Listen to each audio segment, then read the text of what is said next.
Izcilnieku balvai humanitāro zinātņu kategorijā nominēti jaunais izglītības aktīvists Aleksejs Tarasovs, jauniešu līdere Diana Orlovska, erudītā skolniece Irina Česnokova, uzcītīgā poliglote Laura Berga, jaunā uzņēmēja Renāte Grudule, jaunā intelektuāle Taīsija Treikale, mērķtiecīgais gudrinieks Tonijs Fernandes, vispusīgā Veronika Baltmane, svešvalodu zinātāja Zane Zarembo.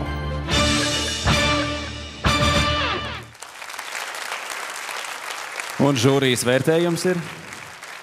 Ar prieku un lepnumu varu paziņot, ka izcilnieku nominācijā humanitārajās zinātnēs balvu saņem vispusīgā Veronika Baltmane.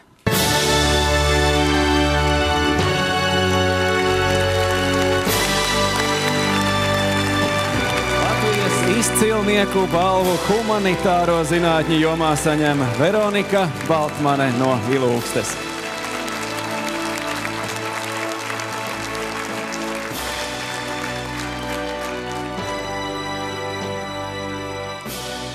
Veronika ir stipendiāte humanitāro zinātņu jomā, bet viņas interešu loks ir ļoti plašs un tikpat plašas arī viņas iespējas nākotnē izvēlēties profesiju. Tieši tā, Veronika, saki, tev gandrīz izcili panākumi ir visās jomās, un tava vidējā atzīme gandrīz neticam ir 9,7. Nu jā, tā ir, bet līdz vidējā atzīmē 10 man vēl ir jauku, bet es tomēr cenšos, un es zinu, ka es varu pilnveidot vēl vairāk. Man ir veseli 2 gadi, lai es izvēlētos, par ko es vēlos kļūt un kur sevi attīstīt. Saki, kas ir tavs iekšējais dzinulis? Varbūt padalies ar noslēpumu, kā arī mūsu pārējiem tiekties, teiksim, pretī zvaigznēm? Laikam mana tāda vislielākā motivācija ir tas, lai ar mani lepojas mani tuvie un mīļie cilvēki, lai ar mani lepojas mani vecāki, draugi, mana ģimene, skolotāji un vispār cilvēki, kuri mani pazīst. Lai tu pati ar sevi vari lepoties, vai ne? Nu jā, aptuveni tā. Nu ko, paldies tev, mīļš. Apsveicam ar panākumiem. Un tagad vēl noskatīsimies nelielu ieskatu tajā, kā tad klājas Veronikai. Iespējams, ka nākotnē skolniece no Daugavpils novada Ilūgstes kļūs par izcilu plastikas ķirurģi un spēs palīdzēt daudziem nelaimē nonākušiem cilvēkiem. Tāds ir viņas lielākais sapnis. Šoruden Veronika Baltmane uzsāks mācības Ilūgstes 1. vidusskolas 12. klasē. Es gribu būt šajā pasaulē kaut kas, nevis tāds parasts cilvēks, kas strādājas, kaut kādu parastu darbu. Vismaz labi, lai es strādāju to parasto, visvienkāršāko darbu, lai mani cienu un esmu tāds augsti vērtēts darbinieks. Bet principā tagad pēdējā laikā parādījās doma, ka es varētu būt ārsts un konkrēti gribētu aiziet uz plastisko ķirurģiju.